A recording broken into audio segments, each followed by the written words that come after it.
what would be most useful for you in our conversation today? So I was thinking, to be honest, I think the most useful thing would be just kind of figuring out what direction I should be going in as far as the LSAT goes. Sure. Well, what do you have in mind right now in terms of a study plan? So right now I've been studying for almost a year or so. I had started last year, then I stopped for personal reasons, and then I started back up around January. I did notice that my studying habits have gotten better since last year. So last year, I think I was kind of more so set on a score versus really trying to understand the material. And this time around, I think my perspective about studying has changed. So I do think I'm learning the material a little bit better, but I don't think that my structure is really there just yet. So I think as of right now, I'm like studying, but I'm not really in it as much as I want to be. Like I kind of want a video. I need like videos or homework or something that kind of like pushes me to go rather than just reading a book every single day. Right. I hear what you're saying. Sometimes a video can be more engaging than reading a book. I remember when I was Right. studying back in the day, I had to like reward myself by watching a TV show episode after every single chapter just to keep me moving through it. So I Right. would say you need a plan of attack so that step by step, day by day, you know exactly what to do every single day over the course of your prep. And so I've put together study plans that do exactly that. They'll tell you, read this chapter, watch these videos, then complete these specific LSAT practice problems out of the exams. Okay. And I have them for all different timelines. And so that might be one direction you could take. Okay.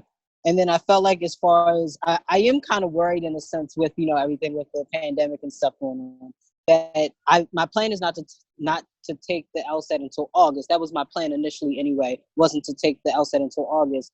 But they are doing the LSAT flex in May.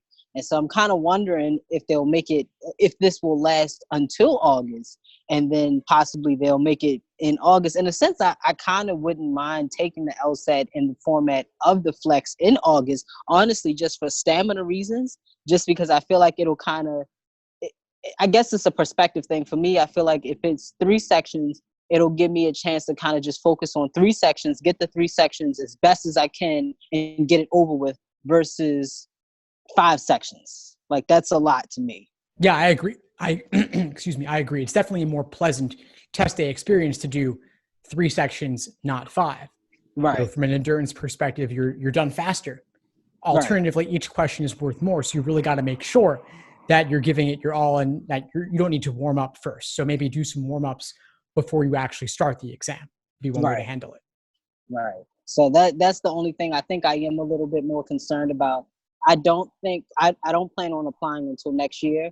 But overall, I think I am a little nervous as to how the whole process will work, as far as if I think in a sense I am worried if the questions will be harder, if they will even offer the August test, or I think that kind of put me in a wrench a little bit too, because I'm like a little all over the place. Like I said, I was studying a little bit, and then I think I'm just a little all over the place, and then with the pandemic kind of like pushed me a little bit even more all over the place, because I'm like it kind of like ruffled my feathers a little bit. I hear you. I think everybody's kind of all over the place right now, and there is a lot of unknown, a lot of uncertainty around the July LSAT, the August LSAT. Yeah, they might be online. We don't really know. So I'd say for now, at least, be ready for anything. But the good news is that you don't need to worry too much about the full-length timed exams till you get closer anyway. So hopefully you'll know more in the month or 2 prior to your test date. But for now, just focus on the content, focus on the accuracy with individual questions by type and individual timed sections. And then as it gets closer, you could play with doing some 3-section exams, some 5-section exams until you know which one you're going to take. Would you recommend, as far as taking a full-length test? Because I haven't taken a full-length test since I started back up in January. The last time I've taken a full-length test was last year. And like I said, I haven't taken a full-length test since last year. So I do understand the material a little bit better this time around. I still don't understand it 100%, but I definitely understand it better. But I don't know if I'm quite ready to take a full-length test. I feel like if I take one, I might understand the material better, but I won't understand it quite enough where I'll see that much of an improvement. I might see some improvement, but maybe not that much. I mean, you're not learning from doing the exams as much as you're learning from the review process afterwards. Okay. You could obviously full-length exams are good for working on your pacing and working on your endurance, and they might help you play with different strategies around improving pacing and improving endurance. But when it comes to understanding the questions that it's themselves, it's moving too fast with a 35-minute section to let you really get into the weeds on them and to really analyze them in depth. That's where your review process comes in afterwards. And that's where maybe doing some drills and questions by type prior can really help you. So the purpose of a full length test is really more so like the endurance aspect and to see the reflection of how much progress you've made after you've been practicing.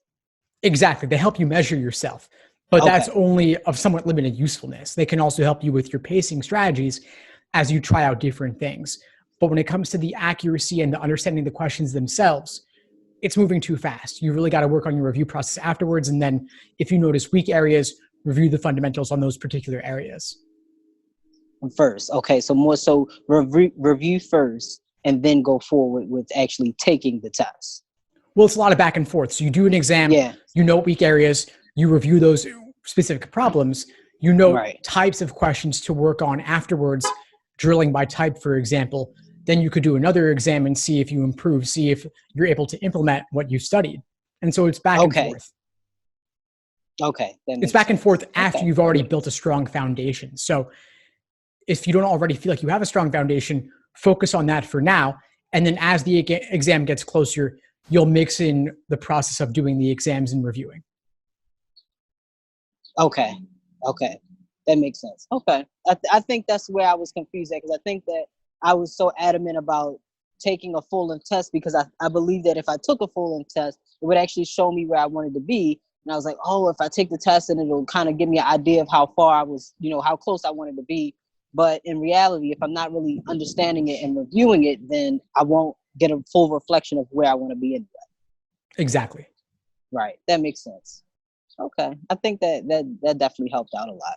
Awesome, Jace. Great. What other questions do you have for me? Anything else? The videos and the homework. So you said on your website, do you have anything about videos? And I kind of glanced at it. I did because I had heard about you before. I actually saw you on somebody else's LSAT website. You had did an interview, and I said, "Oh, let me check this out." And I kind of just went through it, and I saw a few things, and I like the podcast part about it because I like to listen to a lot of things. So I was like, "Oh, let me check it out." But I'm interested in like the videos aspect because, like I said, I need a lot of different things. I can't keep just reading books and stuff like that. Yeah, sure. So I have tons of videos. It's actually my major focus is creating videos and podcasts. And so I have the LSAT Unplugged YouTube channel where I'm putting out tons of free information all the time. But if you want my premium material and you want everything organized cleanly, I have courses. And they include on-demand video lessons as well as live online classes and Q&As and group coaching as well. And so I can send you a link for more on that if you want to check that out. Okay, that would be great. Yeah, awesome. Well, I'm really glad we connected, Jace. Before we sign off, what would you say is the biggest insight you got from our call today? I think the biggest insight was honestly just that perspective about not rushing to take a full-length test. I think that a lot of people have this mindset that if you take a full-length test that is really going to show an impact of how far you've gotten and everything, and it does, but it doesn't necessarily show it unless you've actually put in the work and put in the work and put in the time of understanding the material and actually practicing and reviewing what you may have gotten right and what you may have gotten wrong in order to make some type of progress. Awesome. I'm glad I was able to help. We'll keep in touch. Let me know if you need anything as you move forward. I will do. Thanks so much. I appreciate it. My pleasure, Jace. Have a good one. You as well. Bye-bye. Bye. Thanks for tuning into the show. Please subscribe if you haven't done so already to be notified of new episodes as I release them. And feel free to reach out if you need anything at all as you move forward with your prep.